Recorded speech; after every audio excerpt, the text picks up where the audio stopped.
Viewers, today we are going to discuss Earthen Dam Part 3, Section B, the design of the earthen dam. So let us take one solution, one question, determination of line of seepage of phreatic line in earthen dam. So here is the question: an earthen dam made up of homogeneous material have the following data. Coefficient of permeability of dam material is 5 into 10 and level top. So these are some data which have to be used to calculate or to draw the phreatic line or seepage line which is asked in the question. The last line, determine the phreatic line of the dam section and discharge passing through the dam. In my last video I have already discussed about the formulas regarding phreatic line determination. It is generally the shape of parabola, and the discharge, the equation or the formula of discharge to calculate the discharge passing through the dam, we have already discussed in our last video. So today we are going to discuss, or we are going to deal with the solution regarding the numerical on earthen dam. So let's start. According to our given data, here the data are given: level of top dam 200 meter. Let's see if here we draw a rough dam or rough data. See, the level of top of dam is given 200 meter. So this is the top of dam which is given 200 meter. Okay. And now the level of deepest river bed, that is the bottommost point, bottom of the bed, this is given 178 meter. This is the deepest river bed. So from the question only you have to take out the data which are given, and you have to means roughly approximately draw an earthen dam for ease of our calculation of different terms. Okay, so this is the deepest river bed, 178 meter. Now high flood level of reservoir, high flood level, that is the highest level of our stored water, that is 197.5. This is the stored water level, 197.5 meter. Now next is width of the top of dam. So this is the width of the top of dam, this section, this is the width of the top of dam. It is given 4.5 meter. And now upstream slope is given 3:1. This is the upstream slope, 3:1, and the downstream slope is given 2:1. This is the downstream slope. This is my rough drawing of the earthen dam. This is an approx drawing. This is not up to the scale, that is not to scale. Okay, so this is the drawing. See, the top is given 200 meter, the bottommost 178 meter, and 197.5 meter, that is the HFL of reservoir, high flood level of reservoir. And the width of the top of dam, this is 4.5 meter, this is given. And you are seeing then there is one question in your mind maybe that the other data, how the other data has been calculated, the different types of numerical value you can see in this diagram. तो इसको हमने कैसे calculate किया? This C 44 meter, 56 meter, 73.5 meter, ये कुछ नहीं है. जितने भी डेटा हमारा गिवन है, out of the given data, bye calculating, by putting simple formula we have studied like Pythagoras theorem etc. We are calculating the other data of the dam section. We are calculating the whole data of the dam section which is going to be used. जो हम लोग को किसके काम लगेगा? हम लोग का phreatic line को ड्रॉ करने के लिए काम लगेगा, जो कि एक पैराबोला के शेप में होता है. और क्या है, कैसा शेप होता है, या फिर कहाँ से स्टार्टिंग पॉइंट है, क्या करेक्शन करना है, क्यों करना है, ये हमने ऑलरेडी लास्ट वीडियो में डिस्कस कर लिया. Okay, so now first this is 0.3 hb. What is this 0.3 hb? This is the correction. ये हमने correction हमको मिलता है.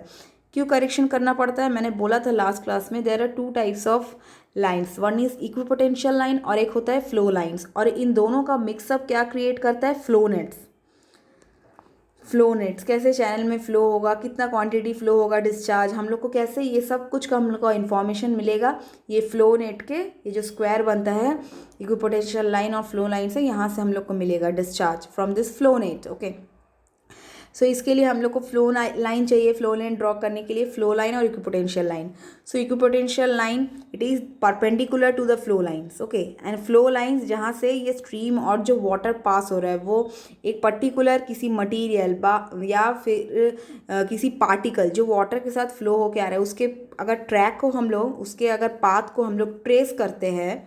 सोचो ये वाटर पार्टिकल है, अगर हम लोग इस पार्टिकल को ट्रेस करते हैं इसका जाना कैसे मूवमेंट हो रहा है तो इस लाइन को हम लोग बोलेंगे फ्लो लाइन। एंड जो भी लाइन जिसका कि वाटर लेवल सेम होगा अगर हम लोग उस लाइन को ड्रॉ करेंगे जस्ट लाइक जैसे हमने पढ़ा है कंटूर्स, अगर उस लाइन का मिक्सअप को मतलब जिसका हेड सेम होगा हर एक पॉइंट में जब हम लोग कैलकुलेट करेंगे जब वो इक्वल हेड देगा उस लाइन को बोलते हैं perpendicular to this flow line, उसको बोला जाता है इक्विपोटेंशियल लाइन।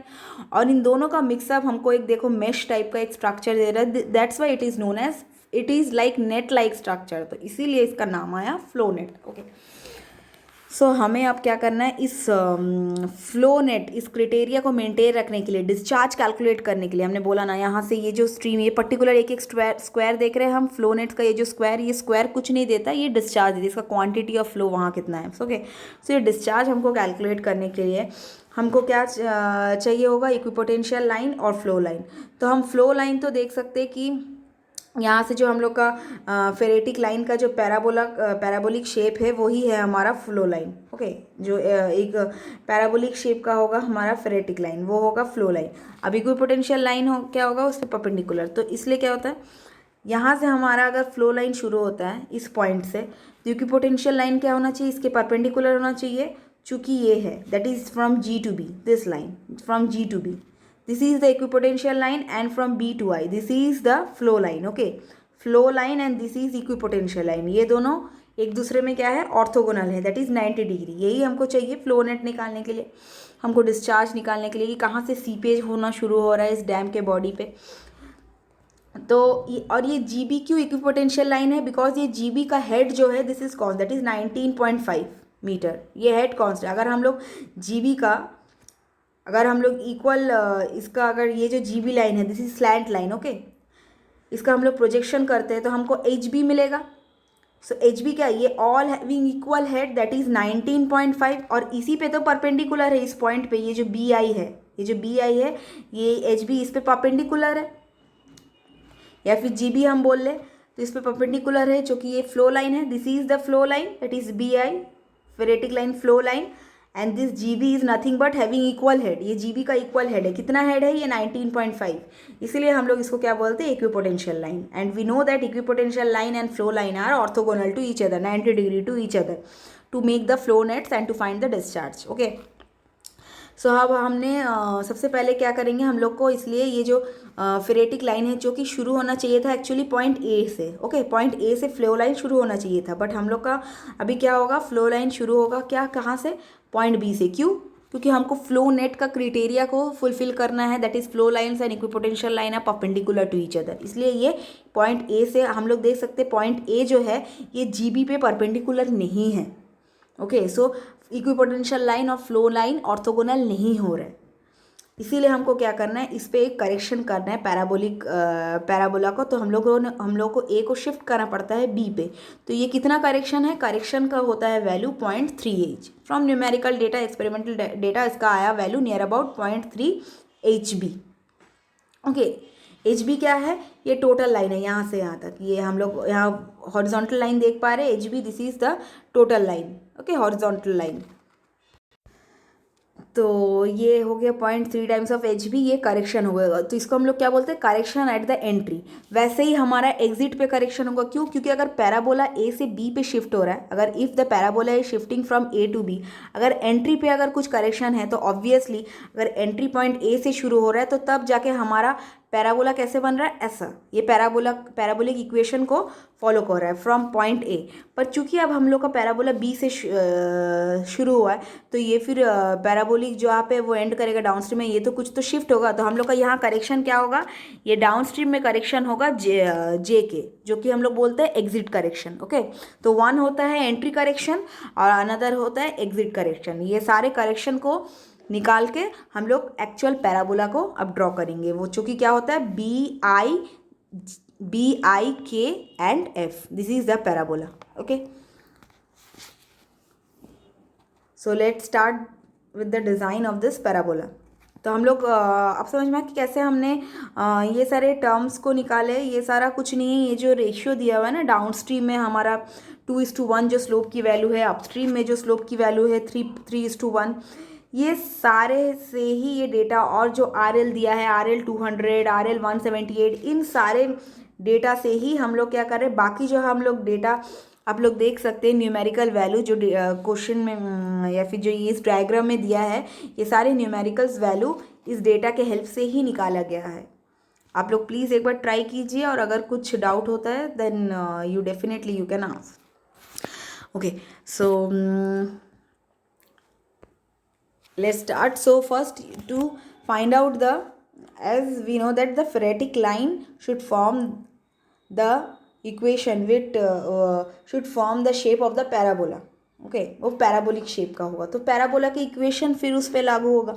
तो इसके लिए हम लोग क्या करना है, फर्स्ट इस डायग्राम में सबसे मेन पॉइंट है, हमने पढ़ा था लास्ट वीडियो में, दो कंडीशंस देखे थे, एक है विथ फिल्टर डैम के सेक्शन में, एक है विदाउट फिल्टर। तो ऑब्वियसली विदाउट फिल्टर जो होगा वो वर्स्ट केस होगा, और हम लोग डिज़ाइन हमेशा वर्स्ट केस का ही करते हैं, क्योंकि यहाँ क्वेश्चन में कुछ मेंशन नहीं है कि विथ फिल्टर है कि नहीं है, चूँकि फिल्टर का कुछ लोकेशन या फिर कुछ मेंशंस नहीं है, तो that's why we will definitely go for without filter. Okay, तो विदाउट फिल्टर का केस कहा था, हम लोग का फोकस कहाँ पे शुरू हो रहा था, डाउन स्ट्रीम के टो पे। डाउन स्ट्रीम ये जो अर्दन डैम है इसके टो पे, दैट इज दिस का पॉइंट, जहाँ पे ये डैम यहाँ पे एंड हो रहा है, ये वाला point, that is this is the point F. Okay, so this is the point F. हमको एफ पे क्या करना है, फोकस को लेना है, क्योंकि हम पैराबोला को निकालने के लिए डिफरेंट सॉल्यूशंस है। आप देख सकते हैं, वो एनालिटिकल सॉल्यूशंस हो, ग्राफिकल सॉल्यूशंस हो, हम लोग चूँकि पहले पढ़े हुए हैं स्कूल पे, to draw the parabola. So here we are drawing the parabola by using focus and directrix. Okay, so we have to first locate the focus of the parabola. Focus हमने क्या ले लिया, toe, worst condition toe of the dam. फिर हमको क्या चाहिए, directrix, that is the focal distance from the focus, that is FD ये क्या है, ये जो फोकल डिस्टेंस है, फोकल डिस्टेंस के नाम से जाना जाता है, इसका और एक टर्म से सिम्बॉल किया जाता है, that is S, symbolize by S is the focal distance और फ्रॉम फोकस टू डायरेक्ट्रिक्स। इसको निकाला जाएगा सबसे पहले पैराबोलिक इक्वेशन या फिर पैराबोला को डिटरमाइन करने के लिए। So let's start. So first we will deal with focus. So taking F as focus at the downstream toe of the dam as the origin, F as the origin, then the equation of base parabola, we know that under root of x square plus y square is equal to x plus s. Here s is nothing but the focal distance, FD, nothing but the focal distance, that is the distance from the focus to the directrix. Okay, directrix focus क्या होता है, ये last class में मैंने थोड़ा सा discuss किया था। So where S is the distance, directrix क्या हो, जो पॉइंट है वो डायरेक्ट्रिक्स से फोकस से एक ही डिस्टेंस पे रहता है। जो भी पैराबोला पे जितने भी पॉइंट्स है वो फोकस से और डायरेक्ट्रिक्स से एक ही डिस्टेंस पे रहता है। फॉर एग्जांपल सोचो ये हमारा पैराबोला है और हमारा कहीं जो फोकस है, ये फोकस है, ये डायरेक्ट्रिक्स है, ये फोकस डायरेक्ट्रिक्स, तो ये जो पैराबोला में जो ये पॉइंट है, ये पॉइंट जो है वो पैराबोला में, तो इसका ये जो डिस्टेंस फोकस से होगा जितना, और ये डायरेक्ट्रिक्स है, इसका ये जो डिस्टेंस होगा, तो यहाँ पे ये A डिस्टेंस और B distance A is equal to B होंगे। Here what is the reason, A is equal to B, as because we know that this is the, ये कंडीशन होता है पैराबोला के कि कोई भी पॉइंट्स पैराबोला में वो फोकस से और डायरेक्ट्रिक्स से इक्वल डिस्टेंस पे होता है। कोई भी पॉइंट्स ले लो पैराबोला में, ये जितने भी पॉइंट्स लेके पैराबोला फॉर्म हो रहा है। So now we have to first of all find this equation. ये इक्वेशन से हम लोग अगर पूरे इक्वेशंस को सॉल्व कर लेते, पॉइंट्स निकाल लेते, डिफरेंट पॉइंट्स, हम लोग को बहुत सारे सेट ऑफ पॉइंट्स मिल जाते, एक्स वाई कोऑर्डिनेट्स मिल जाते हैं, तो हम इजीली पैराबोला को ड्रॉ कर सकते हैं graphically, right. So now first we have to find, उसके लिए हमको सबसे पहला क्या चाहिए, एस का वैल्यू चाहिए, एस द फोकल डिस्टेंस। अब फोकल डिस्टेंस के लिए हम लोग को कुछ ना कुछ वैल्यू चाहिए एक्स और वाई की। तो हम लोग फर्स्ट पॉइंट एक्स और वाई का एक ना एक पॉइंट जानते हैं। कैसे जानते हैं, देखिए ये डायग्राम में क्या है, ए बी, ये ए बी जो पॉइंट है, ये ए से बी, ये तो हम लोग निकाल लेंगे, 0.3 एच बी 17.5, ये सब निकल गया। तो फर्स्ट पॉइंट एक्स और वाई क्या होगा, कितने होंगे, अगर ए पॉइंट्स पे, जब तक कि हम लोग का करेक्शन अभी तक हमने लागू नहीं किया है, तो एक्चुअल पैराबोला क्या होगा, वो तो होगा ए I J and then C, A I J सी, ये होगा ना एक्चुअल पैराबोला। बट हमने चूंकि करेक्शन किया है फ्लो नेट्स फॉर्म होने के लिए, फ्लो लाइन्स और इक्विपोटेंशियल लाइन इस पॉइंट पे, इस बी पॉइंट पे परपेंडिकुलर होने के लिए, तब हम लोग का करेक्शन के बाद हमारा पैराबोला कितना हो गया, B I then K and F, okay, B I K F, that is our corrected parabola. But actual parabola क्या है, A I J and C, A I J C, okay, ये point से actual parabola का। So now let's deal with the X and Y coordinates. तो first X और Y coordinates चाहिए हमको focal distance H निकालने के लिए।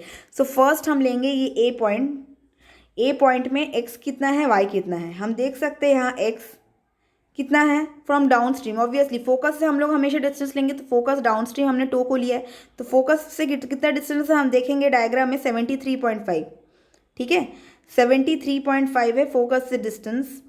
और इसका वाई कोऑर्डिनेट कितना है हम देख सकते हैं, वाई कोऑर्डिनेट इज 19.5, ये है ना y coordinate, this is y coordinate that is 19.5, ये है टोटल हाइट। और अगर आप लोग सोच रहे होंगे कि ये डिस्टेंस कैसे निकाला, सिंपल डिस्टेंस हम इसको निकाल सकते हैं। कैसे निकाल सकते हैं, हमको इसका स्लोप पता है 3:1, इसका ये डिस्टेंस निकल जाएगा, ओके, ये डिस्टेंस 73.5 इजीली निकल जाएगा। तो 73.5 हमारा क्या है, एक्स कोऑर्डिनेट है पॉइंट ए के लिए, और वाई कोऑर्डिनेट क्या है 19.5। तो हमको फर्स्ट सेट ऑफ एक्स और वाई कोऑर्डिनेट्स मिला, एक है x is 73.5 and y is 19.5। तो हम लोग एक्स की जगह पुट करेंगे 73.5, फ्रॉम डायग्राम हमने देख चुका है 73.5 square plus 19.5 square is equal to 73.5 plus s, यहाँ से एस की वैल्यू निकलेगी, एस की वैल्यू निकलेगी 2.54 मीटर, यहाँ से एस की वैल्यू निकलेगी 2.54 मीटर, हमको यहाँ से एक्स मिल गया। नाउ नेक्स्ट हमको क्या निकालना है, डायरेक्ट्रिक्स, एफ डी हमको मिल गया, तो यहाँ से हम लोग को क्या मिल जाएगा, सी की वैल्यू मिल सकती है। सी की वैल्यू कैसे मिलेगी, C is the centre, C is the centre और vertex of the base parabola, vertex of the base parabola, vertex यानी एफ और डी का middle point, okay, focal distance का मिडिल पॉइंट। तो फोकल डिस्टेंस का middle point, focal distance आया 2.54, तो इसका मिडिल पॉइंट कितना होगा 2.54 divided by 2, 2.54 divided by 2 is equal to 1.27, 1.27 is the position of the vertex. ये जो हमारा यहाँ डायग्राम में हम देख सकते हैं एफ सी डी, तो ये सी का डिस्टेंस क्या होगा एफ से, क्या होगा, ये एफ और डी का टोटल डिस्टेंस है 2.54, सी क्या है सेंटर पे होता है एफ और डी का, that is the vertex of base parabola, तो वो क्या होगा 2.54 divided by 2 that is 1.27। So now few more coordinates of base parabola हम लोग निकाल सकते हैं। कैसे निकाल सकते हैं, एक्स का वैल्यू अगर हम लोग एक्स सोचो, हम लोग एक कॉलम बना लेंगे एक्स और एक कॉलम बना लेंगे, एक्स का अगर वैल्यू लेते जाएंगे, एस हमको मिल चुका है उस इक्वेशन से, ठीक है, तो हम लोग वाई का वैल्यू निकलते जाएगा, एक्स का अगर वैल्यू लेते जाएंगे, वाई का वैल्यू क्या होगा, y is equal to what, y देखो हम लोग अगर देखेंगे x square plus Y square under root is equal to x plus s, ठीक है। अब इससे y अगर निकालना है तो हम लोग को क्या करना पड़ेगा, x प्लस एस का whole square, so X square plus Y square is equal to x plus S का taking square on both side, X plus S का whole square, square on both side X plus S का whole square, okay. तो यहाँ से हमारा क्या निकलेगा, y निकल जाएगा, so y is equal to x plus S का whole square minus X square इसका अंडर रूट, ओके। तो यहाँ से हम देख सकते हैं कि ये x प्लस एस का होल स्क्वायर को अगर हम लोग नेक्स्ट स्टेप में सॉल्व करते हैं तो यहाँ से जो एक्स स्क्वायर आता है, एक्स स्क्वायर और एक एक्स स्क्वायर कट जाता है, तो नेट वैल्यू क्या निकल जाती है y की, y is equal to under root of s square plus 2xs, ठीक है। y is equal to under root of x square s square plus 2sx, ये वैल्यू रह जाती है, ठीक है। So y is equal to, अब हम क्या करेंगे, एक x के डिफरेंट वैल्यू पे हम लोग y निकालते जाएंगे, और y हमने क्या देखा, y is equal to nothing but under root of s square plus 2xs, ठीक है। x का सोचो, पहले हमने वैल्यू 0 पॉइंट से शुरू किया, 0 0, जब कोई x डिस्टेंस नहीं है 0, तो 0 पे x distance that is the focal point 0 पे y कितना है, x इज इक्वल टू 0 पे फेरेटिक लाइन y कितना है हम निकाल सकते हैं। x इस टर्म्स पे क्या करेंगे, इस इक्वेशन पे s का वैल्यू को क्या रखेंगे, जो हम लोग को कैलकुलेट करके आया 2.54, और x का वैल्यू 0, यानी ये वाला टोटल टर्म 0 हो जाएगा, तो 2.54 का स्क्वायर उसका अंडर रूट, ठीक है, दैट इज 2.54, तो अभी y की वैल्यू क्या आएगी 2.54, ठीक है। नेक्स्ट हम सोचो पॉइंट लेंगे, हम लोग का अपने ऊपर है इंटरवल, कितने इंटरवल में रहता है, हम चाहे तो 5 का इंटरवल ले सकते हैं या फिर 10 का इंटरवल लेते हैं, it's ups to you. Let us take 5 interval और 10 इंटरवल, तो after 0 I will go for 10, so when x is equal to 10, तो y की कितनी वैल्यू आएगी, इसको हम लोग कैलकुलेट कर लेंगे। When x is equal to 20, y की कितनी वैल्यू आएगी, कैलकुलेट कर लेंगे। When x is equal to 30, y की कितनी वैल्यू आएगी, कैलकुलेट कर लेंगे।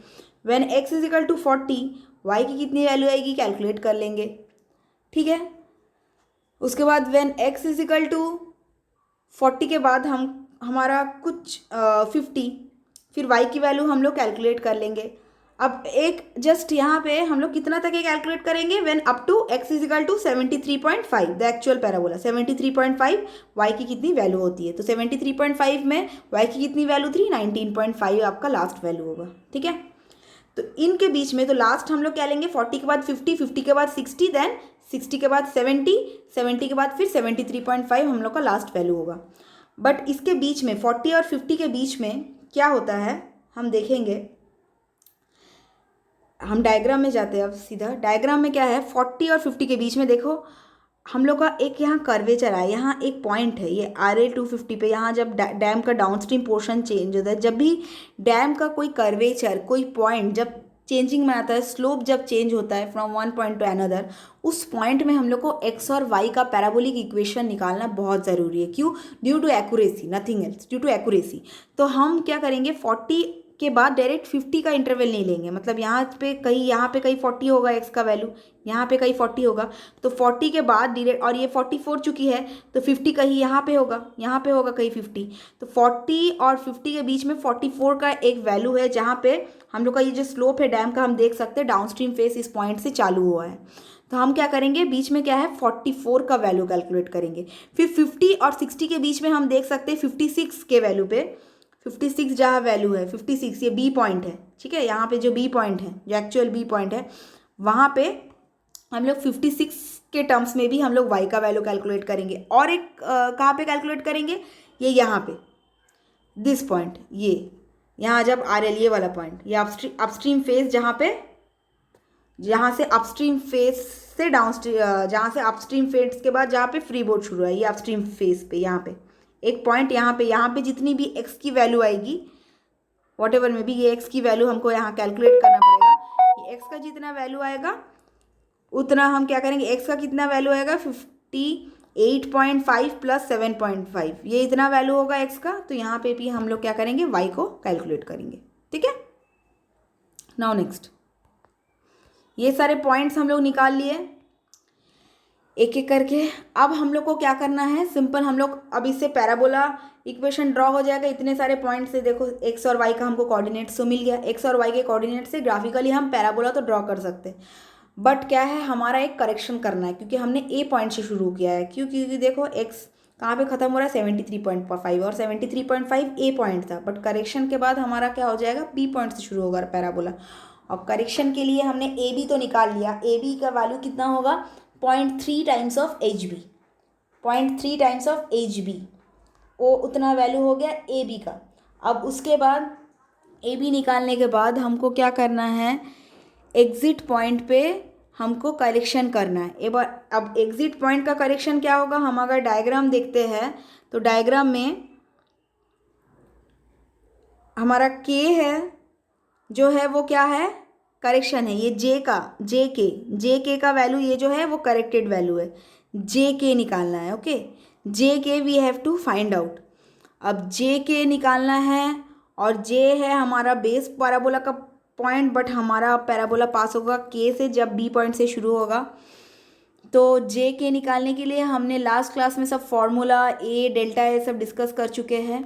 तो अब हम लोग को निकालना पड़ेगा क्या, ए को कैसे निकालेंगे। अब ए निकालने के लिए हमको करना पड़ेगा एक फॉर्मूला का यूज़। अब हम लोग ए निकालेंगे। ए का लास्ट क्लास में हमने वैल्यू देखा था, A is equal to B dash by cos of A minus under root of B dash का B dash by cos alpha इसका whole square minus H by sine alpha का whole square. Sorry, ये line बीच से B dash by cos alpha में ये line बीच से खिंचा गया, but it is not cross. Okay, यही था फॉर्मूला। तो अब बी डैश की वैल्यू क्या है, जहाँ से बी पॉइंट है, जहाँ से एंट्री पॉइंट है, उसका एक्स कोऑर्डिनेट है बी डैश और उसका वाई कोऑर्डिनेट है एच। तो हम अब डायग्राम में जाके देख लेंगे क्या बी डैश है क्या एच है ऑफ बी, मतलब जो एंट्री पॉइंट है, दो करेक्टेड एंट्री पॉइंट है हमारे डैम का, उसका एक्स और वाई कोऑर्डिनेट क्या है, एक बार डायग्राम में चल के देख लेंगे।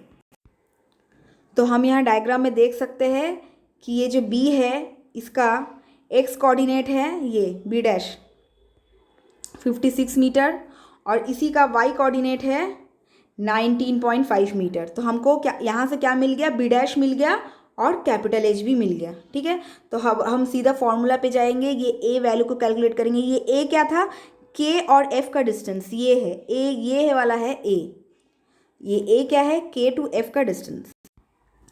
सो अब ए इज इक्वल टू हम लोग लिखेंगे बी डैश का वैल्यू क्या है 56। Okay, b dash is the x coordinate of what, x coordinate of entry point, that is b, capital B, x coordinate 56 divided by cos alpha, a नहीं ये cos alpha है, cos alpha minus under root of b dash that is 56 by cos alpha का value देख लेते हैं minus h by h that is 19.5 by sine alpha का value देख लेते हैं उसका स्क्वायर। ओके, इसका भी स्क्वायर। अब अल्फ़ा का वैल्यू क्या होगा, अल्फ़ा जो होता है वो डाउनस्ट्रीम का जो स्लोप गिवन है, जैसे जैसे ये हमारा डाउनस्ट्रीम का स्लोप गिवन है ना 2:1, इसी से हम लोग अल्फ़ा की वैल्यू निकाल सकते हैं। सो अल्फ़ा क्या होगा, 10 अल्फ़ा 10 थीटा या फिर 10 अल्फ़ा, ये डाउनस्ट्रीम का एंगल कितना होगा, 10 alpha is equal to perpendicular by base, that is perpendicular by base, ये तो हॉरिजॉन्टल है, ये हॉरिजॉन्टल का वैल्यू है 2 और ये वैल्यू है 1। ओके, तो 1/2 10 अल्फ़ा, राइट। तो यहाँ से हमको क्या मिलेगा, फिर शिफ्ट 10 इनवर्स, फिर यहाँ से अल्फ़ा मतलब अल्फ़ा इज इक्वल टू क्या होगा 10 इनवर्स 1/2। तो इसका वैल्यू होता है, अल्फ़ा का वैल्यू आ रहा है 26.56, अल्फ़ा का वैल्यू फिर हम लोग कैलकुलेट करेंगे 26.56 डिग्री। ओके, 56 डिग्री, यहाँ से अल्फ़ा का वैल्यू निकल गया।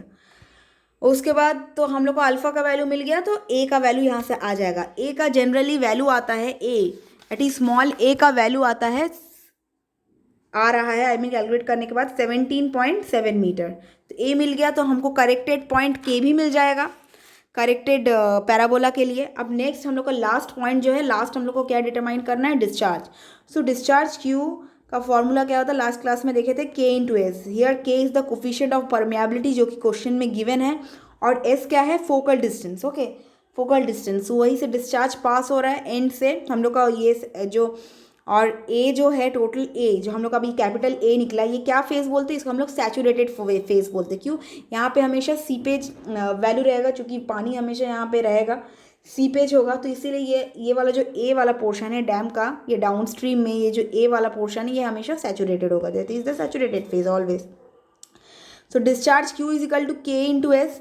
के की वैल्यू क्वेश्चन में दी हुई है 5 इंटू 10⁻⁻⁴ इंटू एस का वैल्यू होगा 2.54, 2.54 मीटर जो एस फोकल डिस्टेंस निकला था। तो इससे हमारा क्यू की वैल्यू क्या आ जाएगी, क्यू की वैल्यू आ जाएगी that is equal to 12.7 into 10⁻⁻⁶ q max, that is metre cube per second, q max per metre of length of dam. क्यों, क्योंकि हमने क्या किया है यहाँ पर मीटर लेंथ के लिए कैलकुलेट किया है डिस्चार्ज, पर मीटर लेंथ के लिए। डैम का ये जो डैम सेक्शन है, ये डैम सेक्शन का ये परपेंडिकुलर टू द पेपर, ये अभी मैं आपको नहीं दिखा सकती, ये डैम के जो उस तरफ वाला जो पोर्शन है उसमें पर एक मीटर के लिए कितना डिस्चार्ज होगा हमने उसको कैलकुलेट किया है। ठीक है, ये जो डैम है हम लोग का, अगर ये साइड व्यू देख रहे हैं तो साइड व्यू अगर हम लोग फ्रंट में देखते हैं, फ्रंट ऑफ डैम, तो वहाँ से डिस्चार्ज पास हो जाएगा, तो फ्रंट का एक मीटर पे जहाँ से हम लोग का स्पिलवे वगैरह होता है वो फ्रंट व्यू में दिखेगा, तो वो उसका एक मीटर के लेंथ पे हमने क्या किया, डिस्चार्ज को कितना कैलकुलेट किया, discharge per unit length 5 into 12.7 into 10⁻⁻6 cumecs पर मीटर लेंथ ऑफ डैम। तो यही था टोटल हमारा design of earthen dam. So thank you. If you like my video, then please do subscribe my channel, and till my next video, bye.